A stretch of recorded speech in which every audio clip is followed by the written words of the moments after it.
So body to body, it is a very physical attraction, and then comes mind to mind. And mind to mind में obviously body is going to be there, but व्यक्ति के गुण इतने अच्छे हैं.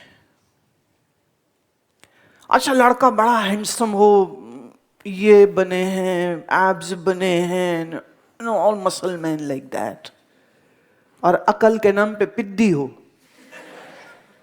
किस लड़की को पसंद आएगा? लड़की भी अगर वैसी ही है पिद्दी अकल वाली, फिर बात अलग है.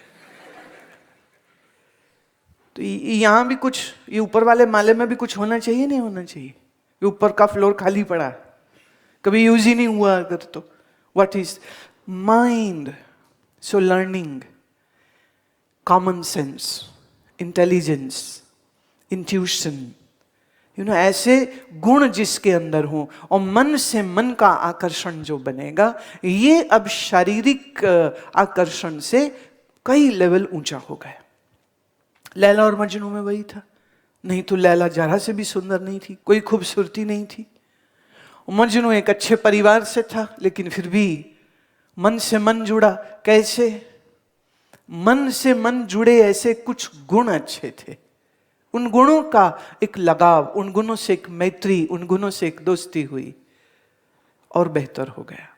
वो फिर सिर्फ शरीर के लिए नहीं भाग रहा है, और शरीर की खूबसूरती आज है कल नहीं रहेगी, आज तगड़ा है कल नहीं रहेगा. शरीर तो हमेशा चेंज हो रहा है. And with the age the body ages, so the body depletes, so your looks go bad, right? Then there is a third level of love, and that is from true self to true self, which only happens in between a Kshatriya Brahmanist guru and a Shishya. Otherwise this cannot happen. The only other option which we can say is the love which you have for God. Now you don't know what God is, how will you love God?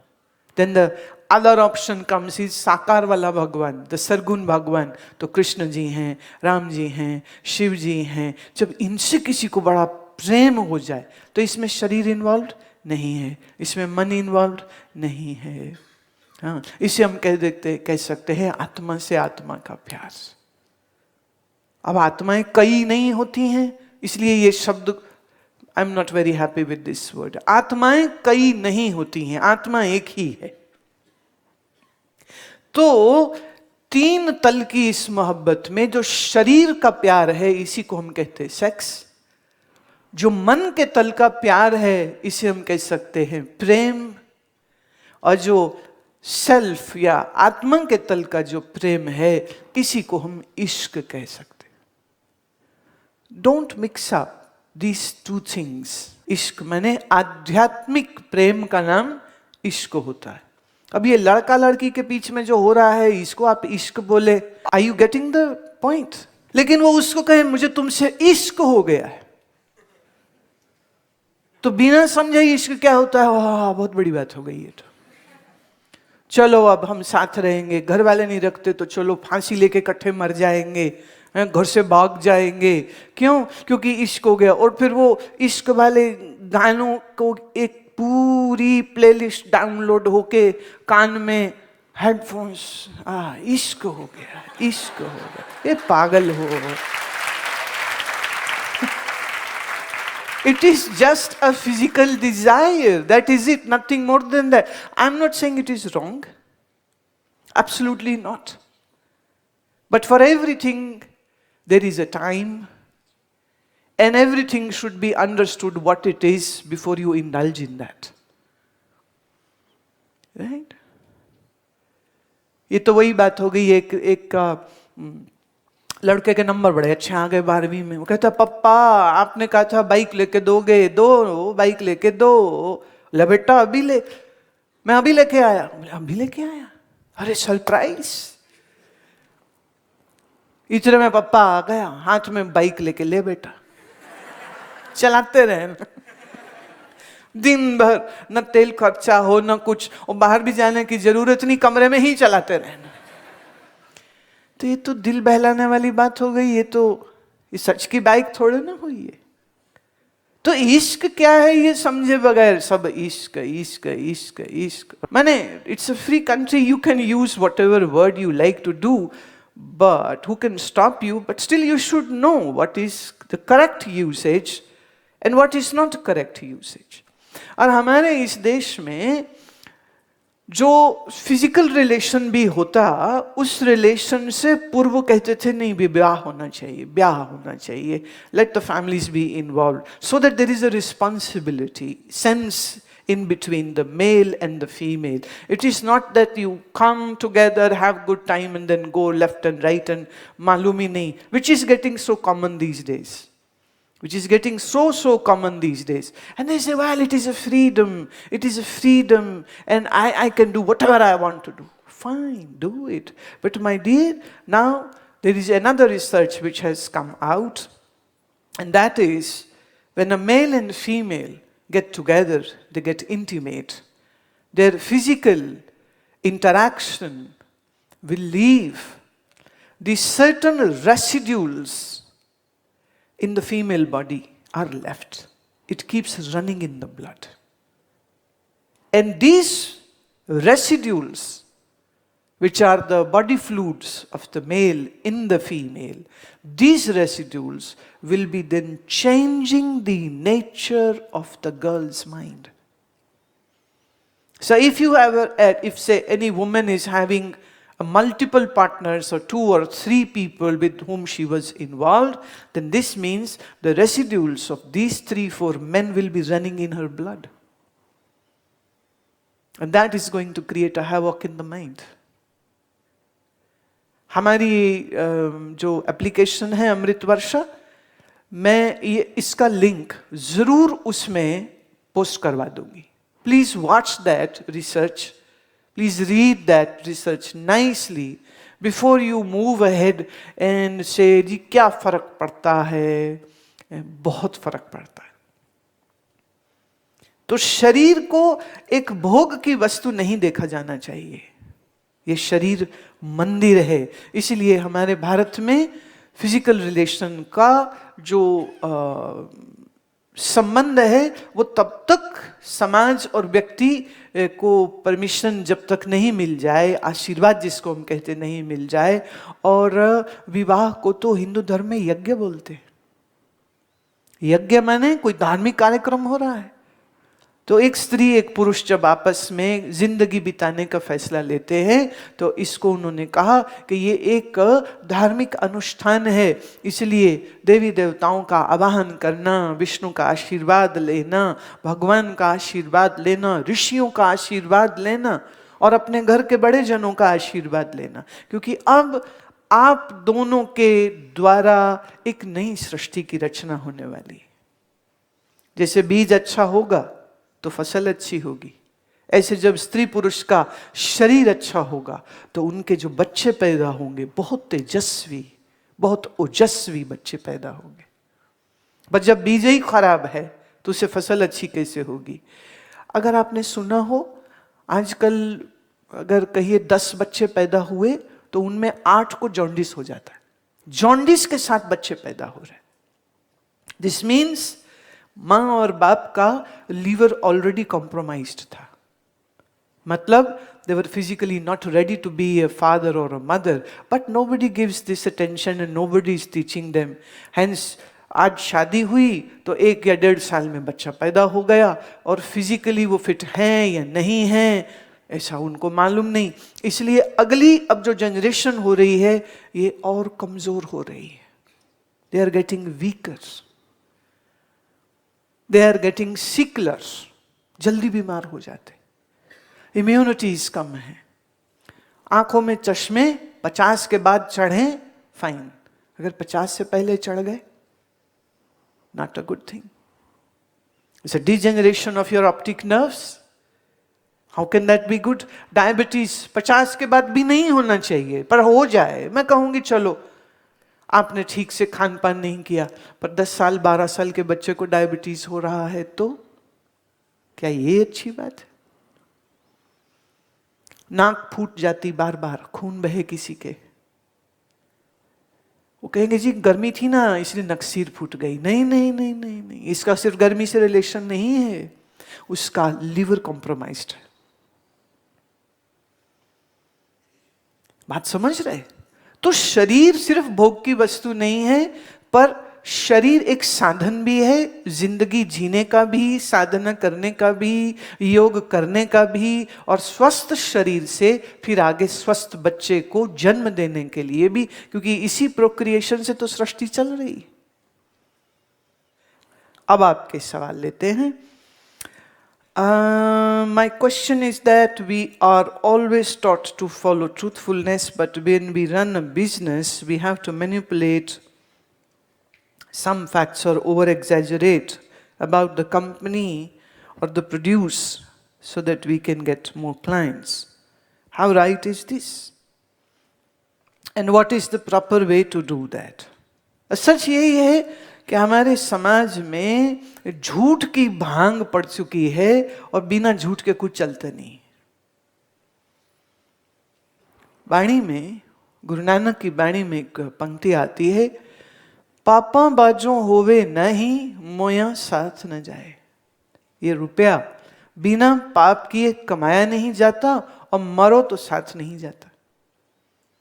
इसके बावजूद लोगों के लिए पैसा इतना important हो जाता है, वो झूठ बोलते हैं और गलत बयानी करते हैं। And I believe this is a very unmoral and unethical practice which is rampantly done by the society. The point is, do we want to be part of that? And if answer is no, then you will say, how will we survive? सारे तो झूठ बोल रहे हैं, हम अकेले बैठ के सच की दुकान खोलें तो हमारी चलेगी? सच ये है, बिल्कुल चलेगी। जब आपका प्रोडक्ट ठीक नहीं है तो झूठ बोलना पड़ रहा है। जब आपका प्रोडक्ट ठीक होगा तो झूठ क्यों बोलना पड़ेगा? अच्छा, एक एग्जाम्पल हम लेते हैं। आपके शहर में दूध कितने रुपए लीटर है? Any idea?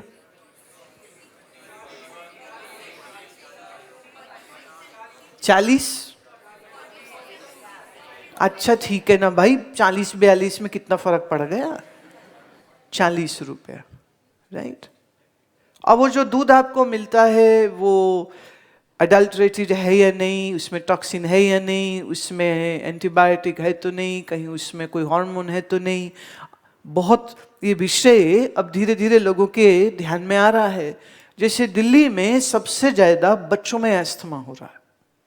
ऑब्वियसली माँ बाप को चिंता हुई, स्कूलों को चिंता हुई, और फिर किसी पेरेंट ने ये सोचा कि हम अपना खुद का डेयरी फार्म करते हैं। उन्होंने डेयरी बिजनेस शुरू किया। ये आईआईटी एल्यूमिनाई हैं जिन्होंने शुरू किया। 3 लोगों ने शुरू किया था इनिशियली सम 4 years बैक। और उन्होंने अपने ब्रांड को इस्टेब्लिश इस तरह से किया, उन्होंने एक एप्लीकेशन बनाई, फोन पे ऑर्डर, अखबार में ऐड दे करके कहा कि हमारा दूध अडल्ट्रेटेड नहीं है, हम 3 लेवल की टेस्टिंग करते हैं, इसमें कोई हार्मोन नहीं है, हमने इसमें कोई एंटीबायोटिक्स गाय को नहीं दिए हैं, तो as organic as it can be, ये दूध हमारा है, ये फोन नंबर है, इस पे आप कॉल करिए, आपके घर में सप्लाई हो जाएगी। उनका दूध 80 रुपया किलो है। टेक्निकली चलना नहीं चाहिए ना, लेकिन ना केवल वो सक्सेसफुली चल रहे हैं, बल्कि उनके देखे देखे कम से कम और 4 कंपनीज आज आ गई हैं, वो भी 80 रुपया किलो आज दे रही हैं, और they have a very healthy competition in between. 42 में बेईमानी का दूध था, 80 रुपए में शुद्ध दूध है। लोग किसको ले रहे हैं? जहर शरीर में डाल के बीमार होके फिर डॉक्टर के पास जाओ और ना मालूम कैसे कैसे जहरीले वो इंजेक्शंस और टैबलेट्स आपको देने वाले, तो वो अच्छे हैं कि ये अच्छे हैं? तो 80 रुपए का बिजनेस नहीं चलना चाहिए था, लेकिन 80 रुपए लीटर वाला आज उनका बिजनेस चल रहा है, and it is fantastically growing. Similarly आप बाजार की नॉर्मल सब्जी लेते हैं, देखिए उस पर स्प्रे होता है, राइट? स्प्रे हुआ क्यों? तो कीड़े मर गए। हाँ, कीड़े मर गए। अच्छा, जिसको खा के कीड़े मर गए, वो दवाई आपके पास नहीं आएगी जब आप खाएंगे बैंगन का भरता या बघारे बैंगन या आलू या गोभी या मटर। तो जिसको खा के कीड़े मर गए, वही चीज खा के आप स्वस्थ कैसे रह सकते? अब ये डिस्कशन जैसे जैसे बहुत लाउड होती जा रही है, तो फिर से ग्रेटर नोएडा के पास एक गांव में कुछ किसानों ने मिल करके कोई 10 हेक्टेयर में ऑर्गेनिक खेती शुरू करी। आम आलू जो भी आप खरीदते हैं या आम जो भी सब्जी खरीदते उससे कोई 8 गुने महंगी सब्जी है उनकी। पर यू नो व्हाट, उनके खेत में ही लोग पहुंच रहे हैं खरीदने के लिए, वो मंडी तक नहीं पहुंचती है, वो दुकानदार तक भी नहीं पहुंचती, लोग वहां से जाके दे रहे हैं, पहले से ऑर्डर लिखा देते हैं हमारा इतना, and they are sending their servants or coming themselves and buying this vegetable. They are doing an ethical business and they are doing very well. बात समझ रहे? तो झूठ बोल के गलत चीज को प्रस्तुत करके किसी को लूटने की बजाय अगर हमारा प्रोडक्ट अच्छा हो, अगर हमारा सामान अच्छा हो, definitely people will like to buy that because nobody wants to be sick. Nobody wants to be in a hospital. Nobody wishes to lose their life. So what to choose again? Is it honesty or is it beimani? It is the honesty which is doing the good work. Right? Akash Singh. Why do clouds of ignorance disconnect us from our true self?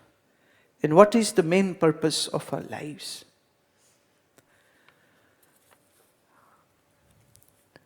It is difficult to say, please sit. It is difficult to say, Akash, that why the ignorance comes and why we forget our true selves. But there is a short answer for this, and that is, we can remove the ignorance. Why we lost our self-remembrance? Why did we lose the connectivity to Lord? Why did that happen? One simple word which is used often, that is Maya, because of illusion. Then comes the question, why did Maya come? Why did Maya come? It's like saying, why has the dark night come? Well, for sun to glow, the dark night has to be there. Right? It's a complementing one another. And this is the most interesting part, that although we have forgotten who we are, but we can always know who we are. And once we realize that, once we know that, then all the pains and sufferings which come because of the ignorance are gone. They're definitely gone. मैं बार बार ये बात कह रही हूं कि मन एक बीज की तरह है। अब इस बीज को आप सही खाद पानी दे दीजिए तो ज्ञान का फल इसमें लग जाएगा, और अगर आप इसको ठीक खाद पानी नहीं देंगे तो ये पल्लवित नहीं होगा, ये बीज का बीज ही रह जाता। ज्यादा करके मनुष्य वो बीज ही रह जाते। किसी स्त्री पुरुष के फिजिकल इंटीमेसी से गर्भाधान हुआ, बच्चा पैदा हुआ, ये बच्चा with the sequence of time बड़ा होगा, टीनेजर होगा, मैच्योर होगा, शादी होगी, फिर आगे उसके बच्चे होंगे, फिर वो मिडिल एज में जाएगा, फिर वो बूढ़ा होगा, फिर वो मर जाएगा। From birth to death the ignorance is running.